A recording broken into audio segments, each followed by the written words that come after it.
नमस्कार शेतकरी मित्रांनो, आज मराठीमध्ये आपलं स्वागत. नाशिकच्या कांदा बाजारातून शेतकऱ्यासाठी एक दिलासादायक बातमी समोर येते. सध्या नाशिक जिल्ह्यात कांद्याचा सरासरी 2300 ते 2500 रुपये क्विंटल इतका दर मिळतोय आणि चांगल्या दर्जाच्या कांद्याला थेट 3100 रुपये इतका क्विंटलचा भाव सध्या मिळत असल्याचं समोर आले. या दरवाढीमुळे शेतकरी सध्या समाधान व्यक्त करतायत. पण दुसरीकडे सोलापूर जिल्ह्यात मात्र कांद्याचे दर अपेक्षेपेक्षा कमी आहेत. इथे कांद्याला फक्त 1500 ते 1800 रुपये तर दरम्यानचा भाव मिळतोय. या दरामुळे शेतकऱ्यामध्ये नाराजीचं वातावरण आहे.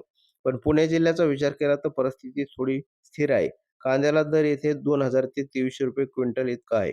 म्हणजेच ना फारसे चांगले ना अगदी वाईट.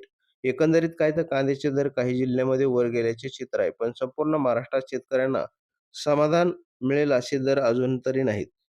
कांदा आहे तशाच डोळ्यात पाणी आणणारा, पण यावेळेस भावाने शेतकऱ्याच्या हक्काच्या अश्रूंनी हे ठरवायचं आपल्यालाच आहे. अशाच बातम्या पाहण्यासाठी आज मराठी चॅनलला सबस्क्राईब करा.